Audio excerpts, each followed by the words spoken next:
Hi, welcome back to our channel.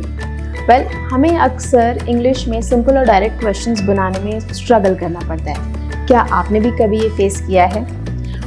English में simple और direct questions सुनने में तो बहुत इजी लगते हैं एंड ऑलमोस्ट ऐसे साउंड करते हैं जैसे आप ही फ्लुएंट इंग्लिश स्पीकर या फिर नेटिव स्पीकर हैं। लेकिन क्या उन्हें बनाना थोड़ा ट्रिकी लगता है? क्या आपको भी ऐसा फील होता है? आज इस वीडियो के थ्रू मैं आपको बताऊंगी कि ऐसे सिंपल और डायरेक्ट क्वेश्चंस को आप कैसे इजीली एंड क्विकली बना सकें। So basically I will tell you how you can make it super easy to learn and how you can form them for your daily conversations.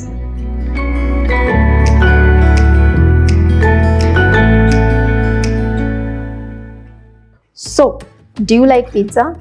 Or did you read today's newspaper? ऐसे question सुनने में कितने easy लगते हैं, right? And ऐसा ही sound करते हैं जैसे आप नेटिव अमेरिकन स्पीकर की तरह बोल रहे हैं। लेकिन हम ऐसे क्वेश्चंस को कैसे फ्रेम करें इजीली, ये कैसे समझें? इन दोनों वर्ड्स को which is do and did को आप अपने सेंटेंसेस में क्वेश्चन बेसिकली फॉर्म करने के लिए कैसे यूज़ करें, आज हम इसको समझेंगे। But before that let's understand कि इन दोनों वर्ड्स को आप क्यों और कहाँ एंड कैसे यूज़ कर सकते हैं। डू और डिड दोनों ऐसे वर्ड्स हैं जो किसी एक्शन के बारे में बता रहे होते हैं, यानी कि कोई भी ऐसा काम जो किया जा रहा है या फिर किसी ऐसे काम के बारे में जिसके बारे में हम बात कर रहे हैं जो एट प्रेजेंट हो रहा हो। Now do for that matter talks about the present tense form of the action, that is कोई भी ऐसा एक्शन जो at present at this point of time हो रहा है, like we are learning today, ये एक एक्शन ऐसा है जो हम अभी at present कर रहे हैं। On the other hand, did ऐसा वर्ड है जो past tense के बारे में बात करता है, यानी कि कोई ऐसा एक्शन जो ऑलरेडी हो चुका है, something which is already being done। For example, कोई मेरी ऐसी वीडियो जो आप ऑलरेडी देख चुके हैं। अब समझते हैं कि आप इन दोनों वर्ड्स को क्वेश्चंस में कैसे यूज कर सकते हैं। The trick is very easy for making such questions. Do and did basically are majorly used for forming closed ended questions. अब क्लोज्ड एंडेड क्वेश्चंस क्या है, आप ये पूछेंगे। Closed ended questions are those जिनका आंसर यस या no में निकल कर आए। For example, do you enjoy riding a bike? What will you answer for that? Yes or no? Similarly, did you enjoy a ride bike with him? Exactly. ऐसे questions को frame करने के लिए आप ये फॉर्मेट फॉलो कर सकते हैं, जहां आप सबसे पहले शुरुआत करेंगे क्वेश्चन वर्ड से। इस केस में हमारा क्वेश्चन वर्ड होगा या तो डू या डिड। हम डायरेक्टली क्वेश्चन इन्हीं दोनों वर्ड से शुरू करेंगे to form what exactly are we trying to ask. The next word after a question word will be कि आप किसके बारे में बात कर रहे हैं, सब्जेक्ट क्या है, या फिर the pronoun that you're talking about. Pronoun here can be I, him, her, it, they, so on and so forth. After the pronoun आएगा आपका action word। भाई क्या एक्शन हो रहा है या आप किस एक्शन के बारे में बात करने चाह रहे हैं। Similarly, after this comes the rest of the sentence जो भी आप फ्रेम करना चाहें। Let me give you an example for this. For example, do you like to eat a pizza? Right? So आपने शुरुआत करी है क्वेश्चन वर्ड से, आपका आया उसके बाद में pronoun, action and the rest of the sentence जो भी आप फ्रेम करना चाहें। इसी तरीके से let me give you one more example with the word did. Did she visit the theater yesterday or was it the day before? अक्सर मैंने देखा है कि लोग ये गलती करते हैं कि डिड के साथ में जो एक्शन वर्ड होता है उसको वो पास्ट टेंस फॉर्म में यूज़ करते हैं। फॉर एग्जाम्पल, काफ़ी लोग ये कहते हैं कि did you visited the theatre. Now did के साथ में सेकेंड एक्शन वर्ब को पास्ट टेंस में लेके जाना is the wrong way of using it. It's not the right grammar rule. Why is this? Because आपने अपना एक्शन ऑलरेडी डू या डिड की फॉर्म में दिखा दिया है। मैंने जैसे आपको पहले बताया, डिड ऑलरेडी पास्ट टेंस में यूज हो रहा है, तो आप जो सेकेंड एक्शन बता रहे हैं, सेकेंड एक्शन वर्ड यूज कर रहे हैं, उसको बेसिक फॉर्म में ही रखें। Now, what is the basic form? The basic form for visited will simply be to visit. तो आप visit ही यूज करें। सिमिलरली रनिंग के लिए रन हो गया, क्राइंग के लिए क्राई हो गया. The very base form of the verb will be used along with did. So do remember, जहाँ आपका do प्रेजेंट फॉर्म में यूज हो रहा है वहीं पे एक्शन वर्ब पे ये इफेक्ट नहीं आना चाहिए, and the same is the case for did as well. Well, it's not just with do and did. आप अपने questions को WH question words के साथ में भी फ्रेम कर सकते हैं.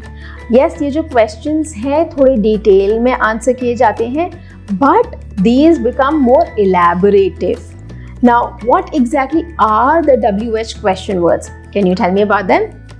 Well, just remember one thing. जब आप WH वाले questions form करें, उनके answers definitely do और did वाले questions के comparative में ज़्यादा डिटेल में जाएंगे. हम इनके आंसर्स डिस्कस ज़रूर करेंगे, लेकिन अभी let's understand how we can frame the WH questions as well. So let's quickly find out कि WH questions को फॉर्म आप कैसे करेंगे. Well, इसके लिए let's quickly revise हमने do और did questions को कैसे फ्रेम किया था. Taking the video back to that format, हमने शुरुआत करी थी अपने question word से which was do and did. तो इसको हम थोड़ा सा शिफ्ट करते हैं एंड सबसे आगे लेकर आते हैं हमारा WH वाला question. You can use any one of the WH question words, whether you want to say what, why, when, where, any other, yes, which as well. So आप question word, WH question word को आगे रखेंगे, उसके बाद आएगा आपका another action word या फिर the do or did simple that we used above as well. बाकी सारा फॉर्मेट आपका absolutely same रहेगा. Let's just go through it once again. So beginning with the format for the WH questions, as I told you before, हम शुरुआत करेंगे WH question words से, followed by your do or did. After the do or did आएगा आपका subject. आप किसके बारे में बात करना चाह रहे हैं? Add that here. This can be a pronoun as well. I can say I, you, him, he, whatever, so on and so forth. After that comes your main verb. आप मेन एक्शन क्या बताना चाह रहे हैं, क्या दिखाना चाह रहे हैं, followed by the rest of your sentence. Let me give you an example for this. So let's see it this way. हमने question word लिया what and हमने do and did में से choose किया do. Let's take the pronoun as you. आपके बारे में बात करते हैं. So why do you? How about we talk about something to eat? Yes. So मैं मेन verb इसमें लूँगी like to eat, right? So why do you like to eat ice creams? Why do you like to eat ice creams? See, इतने easily हमारा WH question से पहला question बन गया. Let's try out another one.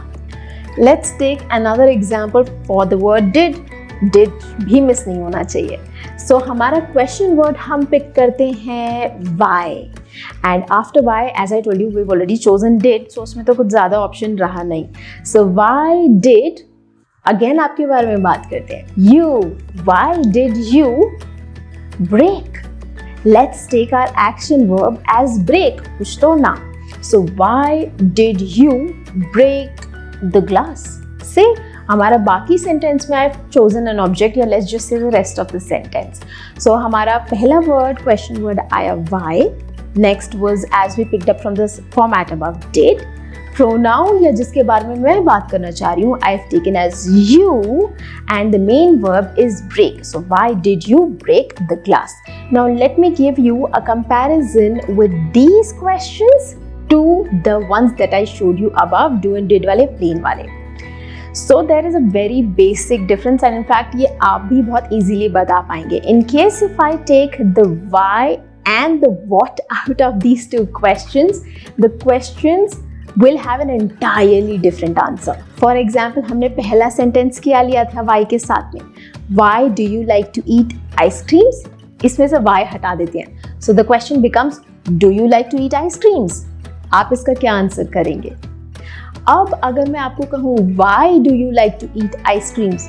आपका answer थोड़ा ज़्यादा बड़ा हो गया, राइट? अब आप इसमें और रीजंस ऐड कर रहे हैं. सी, यही फ़र्क होता है सिंपल डू एंड डिड वाले क्वेश्चंस में एज कम्पेयर टू अगर आप उसके आगे WH वाले क्वेश्चन वर्ड ऐड कर दें. Let's look at हमारा did वाला question as well. Now the question that we had was why did you break the glass? अगर मैं इसमें से why निकाल दूं तो क्या question बचा? Did you break the glass? See, इसका आंसर अगेन या तो सिर्फ yes में आएगा या no में आएगा, अब depends. Now in case if I add why along with this question, तो उसका आंसर और बड़ा हो गया. तो this is the very basic difference between do and did वाले questions, जिनका आंसर बहुत ही closed ended हो जाता है as compared to the one जिसमें हम WH add कर दे और उसका आंसर और ज़्यादा elaborative हो जाता है. वेल हमने इनको फ्रेम करना तो बहुत जल्दी सीख लिया. अब जल्दी जल्दी से ये भी सीख लेते हैं कि हम इनको आंसर कैसे कर सकते हैं, बिकॉज ये पार्ट भी बहुत ज़रूरी है. सो अगर आपसे कोई पूछे do you like to eat ice creams, आप क्या आंसर देंगे? येस आई लाइक या फिर सिंपली येस? वेल ये गलत आंसर होगा. यू शुड रैदर से येस आई डू, या फिर नहीं भी पसंद तो भी it's okay, you can simply से नो आई डोंट. नाउ अगर इसी क्वेश्चन के आगे हमने व्हाट या व्हाई ऐड कर दिया, now why do you like to eat ice creams, जैसे कि मैंने आपको पहले बताया कि आंसर एलैबोरेटिव हो जाएगा, लेकिन आप क्या आंसर देंगे इसका? Now you would generally say different reasons out, but the best way of forming the answer for this is that yes I do like to eat ice creams because they are creamy, they are sweet, I like the flavor. Similarly, आप use कर सकते हैं for any other answer or any other question that comes up to you. Well, in any of these cases, आप yes I do, that is do या don't या did and didn't ज़रूर add करेंगे. Without these, आपके answers will remain absolutely incomplete and incorrect, and I'm sure आप ऐसा करना नहीं चाहेंगे. Now with that, let me ask you a question. Did you have your lunch? And if you did, what did you have for your lunch? Do give me the answers out in the comment box below. Well, thank you so much for watching this video till the end. I really hope आपने इस video को बहुत enjoy किया, and enjoy करने के साथ साथ आपने ढेर सारी learning भी ली, and learning majorly Lee for forming these questions very easily, and इसके साथ साथ उनके answers भी easily दे पाने की. Well, I will see you again in the next video with some more interesting topic. Till then, keep learning, enjoy learning, and take care. Bye.